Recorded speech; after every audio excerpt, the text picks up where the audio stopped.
संतोष देशमुख यांचे बंधू धनंजय देशमुख यांनी आज पाण्याच्या टाकीवर चढून आंदोलन केलंय आणि या दरम्यान ते थेट माझ्यासोबत आहेत. काय मागणी? मागणी न्यायाचीच आहे. एकच मागणी आहे पहिल्यापासून, न्याय पाहिजे देशमुख कुटुंबियाला. पण मागच्या 2-4 दिवसामध्ये आम्ही थोडी माहिती मागितली होती की काय तपास झाला आहे, कुठपर्यंत झाला आहे, तर ती माहिती आम्हाला भेटली नाही. आणि मी पोलीस प्रशासन किंवा जे तपास यंत्रणेचे अधिकारी आहेत तुम्हाला विश्वासात वगैरे घेत नाहीत असं संशय?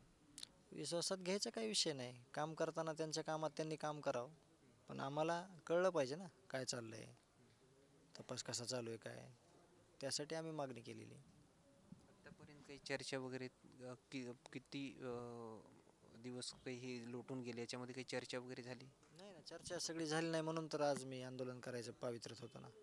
मी जे काल बोललो होतो ते करण्याची वेळ माझ्यावर त्याच्यामुळेच आली ना. चर्चा नाही झाली कुठली, काय झालं ते माहीत नाही म्हणून तर केलं ना. आंदोलन वगैरे केलंय, पोलीस यंत्रणा वगैरे दबावतंत्र वापरतात असं वाटतंय तुम्हाला? काय जे त्यांचं वापरायचं दबावतंत्र वगैरे सगळं काय आहे ते त्यांचे प्रश्न आहेत. माझी न्यायाची भूमिका आहे. मला न्यायासाठी जे मला करावं लागेल ते मी करणार. आरोपी बऱ्यापैकी अटक आहेत, आणखीन काय अपेक्षा आहे?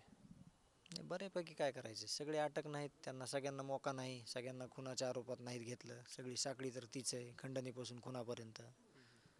आणि मुख्यमंत्री साहेबांचा शब्द आहे की गँगमधला शेवटचा माणूस संपेपर्यंत, फाशी होईपर्यंत आपण मागे सरकणार नाहीत, त्याशिवाय कारवाई थांबणार नाही. त्याच्यामुळे अजून भरपूर काम राहिले बाकी. वाल्मिकांना कराड यांच्यावर देखील मोका लागवा असेल? आरोपी जे कोणी येत नाही ह्याच्यात सगळ्यांवर मोका आणि 302 लागला पाहिजे ना. कट कारस्थान करणारे सगळेच, मग जे कोणी येते आणि त्याच्यात अडकलेले आहेत ते अडकणार. तपास यंत्रणा थोडं फास्ट काम करायला पाहिजे किंवा काम व्यवस्थित करत नाहीत असं काही? नाही, व्यवस्थित करत नाही असं नाही. आम्ही कालपर्यंत आमचं म्हणणं आहे की सगळ्यांवर विश्वास आहे, सगळे काम करतात. फक्त 2 दिवसापूर्वी आम्ही तपास यंत्रणाला सांगितलं होतं की आम्हाला माहिती द्या काय झालं आहे. पहिली 4 दिवसाची माहिती द्या, परत CIDकडे आलेली माहिती द्या, SITनं काय केलं माहिती द्या. तर ती आम्हाला भेटली नाही म्हणून आम्हाला आंदोलन करायची वेळ आली माझ्यावर. भीती वगैरे वाटते? आता बजरंग सोनवणे जे खासदार आहेत त्यांची पत्रकार परिषद केजमध्ये पार पडली, ते म्हणत आहेत की धनंजय देशमुख हे देखील भयभीत आहे. हां, मग का नसले पाहिजे. अपहरण करून हत्या केली भावाची दिवसा.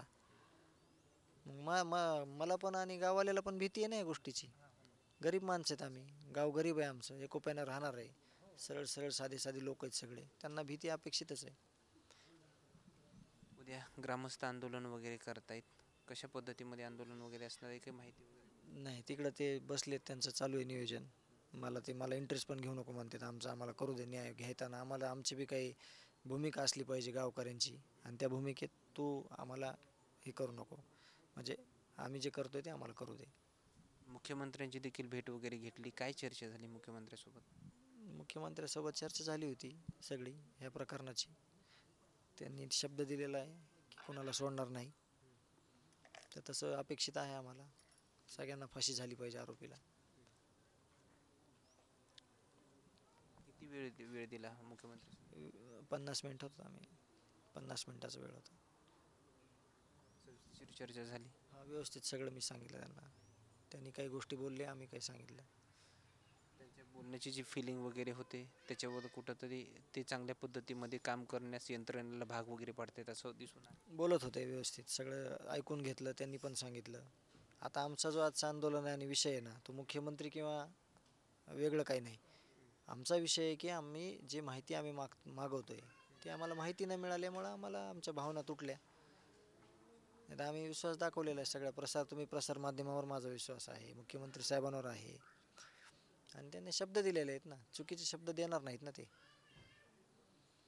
मोर्चात जे वक्तव्य मनोज जरांगे पाटील यांनी केलं होतं त्याच्यावरून बऱ्याच ठिकाणी गुन्हे पण दाखल झालेले आहेत, त्याकडे कसं? म्हणजे कुणावर गुन्हे मनोज न्याय मागताना जर कुणावर गुन्हे नोंद होत असतील तर मी मगाशीच बोललो होतो, तुम्ही नव्हते काय, की देशमुख कुटुंबियाला न्याय पाहिजे ह्या भूमिकेत जर कोणी असेल आणि त्याच्यावर जर गुन्हे होत असतील तर ते चुकीची गोष्ट आहे. आज दादांसोबत काही चर्चा झाली मनोज जरांगे पाटील? हां, समोर दादा चर्चा नाही झाली. सगळ्या का म्हणजे त्यांनी जे गावकरी होते, सगळा मित्रपरिवार होता. ज्यावेळेस पाण्याच्या टाकीवर चढलं होतं त्यावेळेस दादांनी तुम्हाला फोन वगैरे केला? हा, फोन केला होता ना. खाली आहे म्हणले, म्हणजे तुझी गरज आहे कुटुंबाला आणि न्याय आपण घेणार आहोत. आपल्याला मुख्यमंत्री साहेबांचा शब्द आहे. आणि मला थोडी चक्कर येत होती. मी म्हणलं येतो दादा, आणि मग त्यांच्या म्हणण्यावर मी खाली आलो. SP साहेब पण होते, ते पण बोलले, मग मी खाली आलो.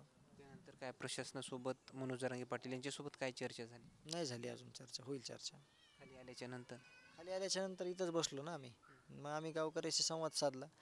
मी काही ह्या प्रकरणातले कच्चे दुवे आहेत राहिलेले, त्याविषयी लोकांना सांगितलं, आणि जे काय घडतंय ह्या केसमध्ये त्या संदर्भात मी चर्चा केली. परत असंच आंदोलन वगैरे करण्याची वेळ? न सांगता करणारे आंदोलन, कुठलीही कल्पना देणार नाही मी, अपेक्षित माझं काम नाही झालं तर. धन्यवाद. हे होते धनंजय देशमुख आणि यांनी दिलेल्या प्रतिक्रिया. मात्र पुढल्या काही कार्यकाळामध्ये मी न सांगता आंदोलन करणार असल्याचे त्यांनी प्रतिक्रिया दिल्यात. मात्र आणखीन काय अपडेट्स मिळतील का हे देखील पाहण्यात एवढंच महत्त्वाचं ठरणार आहे. कॅमेरामॅन सो सुरेश मीडिया, बसाजो.